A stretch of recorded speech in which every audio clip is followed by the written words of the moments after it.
Hello and welcome to another video from the Tradelands Nation, coming to you once again from our studio on Whitecrest, as the housing update seems to have been delayed indefinitely. This is our monthly world report, and as we always do, we begin with a look at the economy. As of the closing bell on May 31st, the MNG 15 index ended at 23,754, a loss of 1,508 points, down 6%. This is due to lackluster demand for materials obtained through mining, with a focus of the month shifting into other sectors of the economy instead. The green chips had a rocky month, ending at 15,314, down 234 points, or 1.5%. The volatility during the month is from the reintroduction of several exclusive woods to the market, and the continuation of the momentum in shipbuilding that we saw in the previous month. This index is showing clear signs that it will have upward momentum in the next few months. Finally, the earnings index closes at 52,619, up 4.5%. This is the long-awaited correction to the market. After several months of lackluster performance, the upward momentum at the first half of the month is due to players shifting from saving doubloons for the upcoming auction to reselling items at their normal prices. The steady performance at the end of the month coincides with the release of the new crate items, and the lack of any significant disruptors to the value of those items that are already on the market.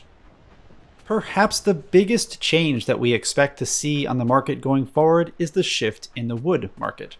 The one change that is most likely to impact the future economic activity in this sector will be the changes to the premium woods specifically. The addition of Osage to the game means that there are now 8 high-contrast wood colors available to players. Orange was the last color of the primary spectrum that did not have an in-game option, but now it is here. This means the game is almost definitely entering a new phase where cosmetic value of ships and other items will trump combat value or potentially even trade value. Unfortunately, at the same time these new woods were added to the market, there was an announcement that blood oak would no longer be a premium wood. This means that if you are a new player to the game, you may not have access to these types of wood. Your only option is to purchase it from other players who were online when the wood was available, or figure out the release schedule so you can plan ahead when the wood comes back to the premium merchant. This change would normally just be a footnote in economic activity if it weren't for the direction the game seems to be taking.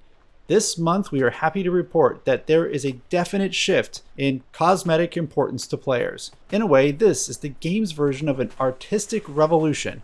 Looking through the shipwright, there is a stark difference between older models and newer models of ships, where the cosmetic options available to newer ships that are released are far superior to the old ones. One of the best examples right now of where the game appears to be going is the Badger. This is one of the first ships available to players in Tradelands, where the entire external hull of the ship can be customized after it was built, meaning that if you built that ship out of oak, it doesn't limit its possibilities in customization later on. And while this is one of the most trendy ships to own right now, it isn't the first one to have this capability. That honor actually belongs to the Mercury, whose entire external appearance above the waterline can also be customized after it is built, meaning building it out of mahogany was a viable choice and it didn't limit your future artistic options. The last thing to note about this release is the new premium items available to players. During every release, there's usually at least one item that is the premium one to own that represents that you participated in that release. In the winter release, it was cladifiers. This time, it's the Birkeland Prize Token. Instead of taking the approach of previous releases, where you were awarded a randomized item based on random materials that were completely outside of your control, this release gives you a token which you can redeem for a furniture item of your choice, made of the materials that you choose. While we don't yet know the sale price of the prize tokens, we do know its material value. The material value is defined as the amount it costs to get a token when you convert its cost in Robux to in-game currency. The developer has posted the probabilities for this item, so this is less guesswork and more mathematical.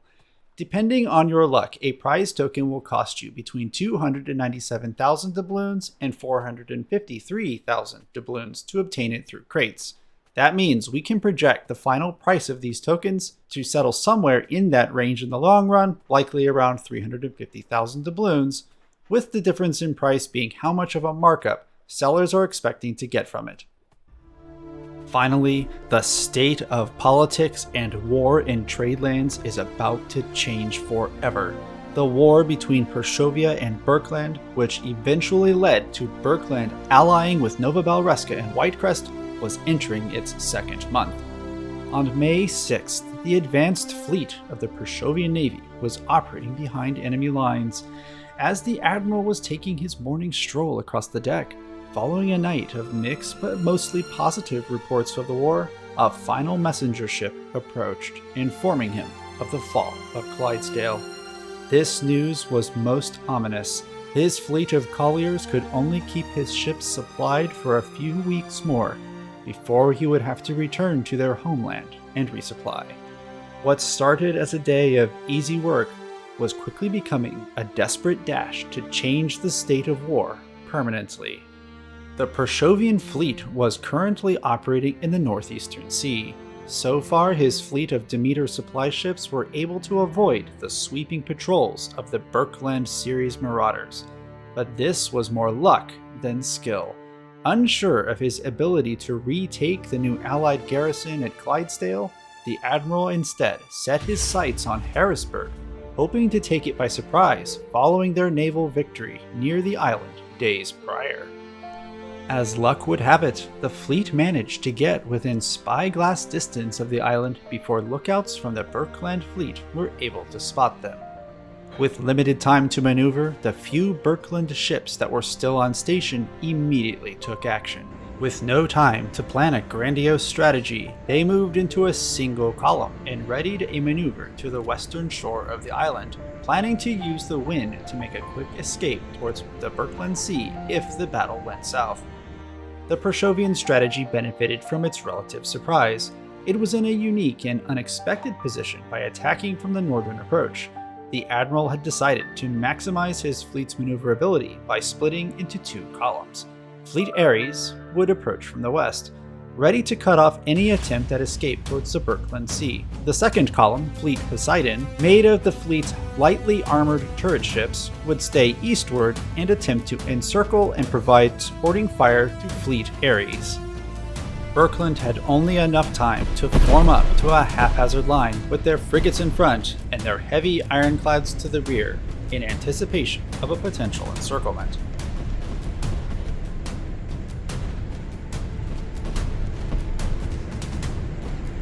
As the lines pushed forward, a brief pause in the fighting occurred as the two flagships would pass each other. As if in one brief moment of dual enlightenment, both of the commanders must have asked themselves, what are they actually fighting for? Is it for riches? For land? For fun? The captains of both fleets realized they could end this war in peace right now, right here, to the embetterment of all the people in Tradelands. As the Purshovian fleet turned to welcome this new friendship, it was in that moment that they saw the Burkland ships didn't turn, they kept going. The Purshovian captains were deceived.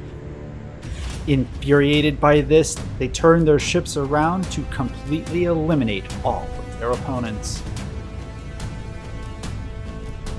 With both the Purshovian columns now merged into a single fighting formation, the chase was on, and one by one, the Burkland fleet was picked off.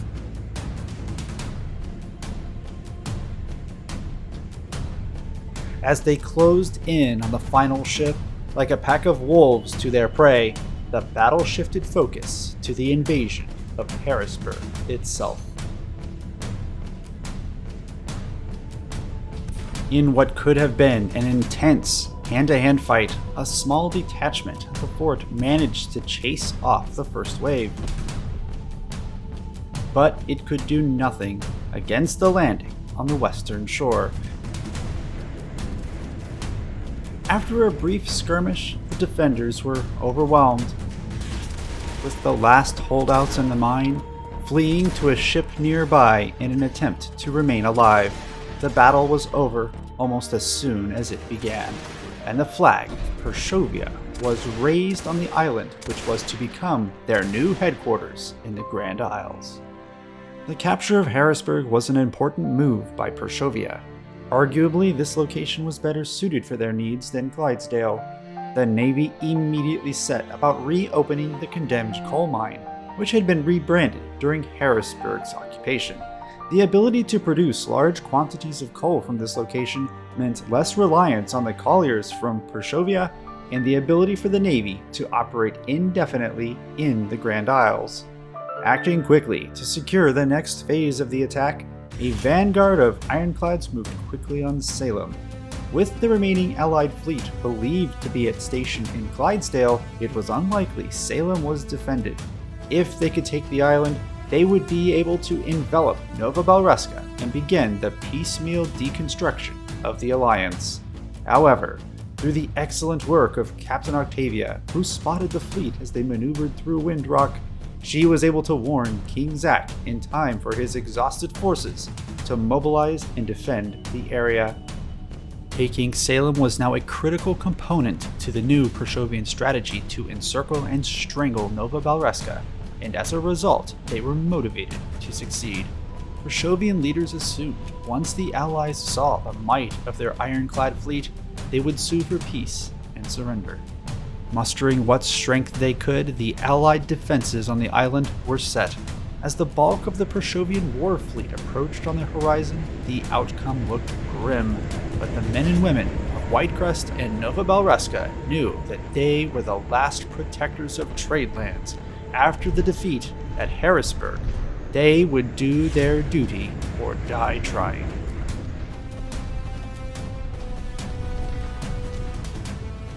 Their attempts to break through the Purshovian line with a push against what they perceived as the center of the Purshovian line did not work. Unlike in past engagements, this fleet seemed well disciplined and unwilling to break apart. As one might have expected, it was turning into a slaughter. The Allied ships were no match for the overwhelming firepower of Purshovia. They brought their heaviest ships to this battle, and the Alliance stood no chance. After the last Nova Balreskan flag slipped beneath the waves, a lone white crest ironclad was all that remained. At first, thinking to retreat, perched atop the rear turret, the admiral of this ship began to laugh. Whether intentional or not, it acted to embolden his crew, who turned that ship around, ready to become a martyr for the game they held so dear. But by this point, the battle was inevitably over. The main Purshovian fleet could not be beaten, and with the capture of Salem and the Western Seas, the encirclement was now complete. And with Nova's fleet now at the bottom of the sea, nothing could stand in their way from their ultimate capitulation.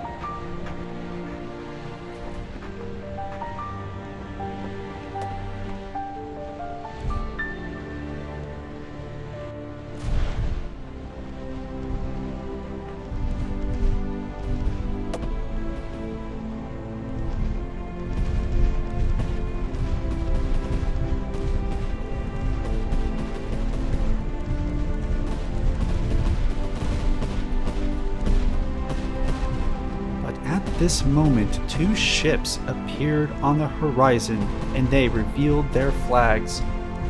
The Gold Cross of Birkeland had returned.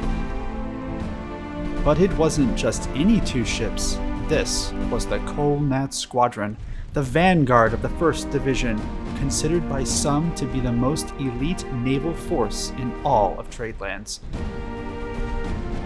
Legend has it that they never miss a shot, and today, Purshovia was about to test the truth of that legend.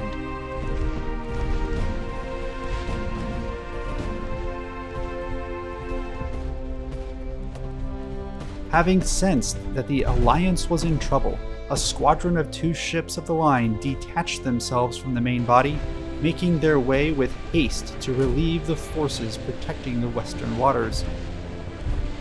Their arrival on scene changed the battle from a decisive defeat for the Alliance to a decisive victory. By the end of the day, the entire advanced fleet of Purshovia would be sunk, with the stragglers making their way back to the homeland or to the relative safety of Harrisburg. The day was won for now.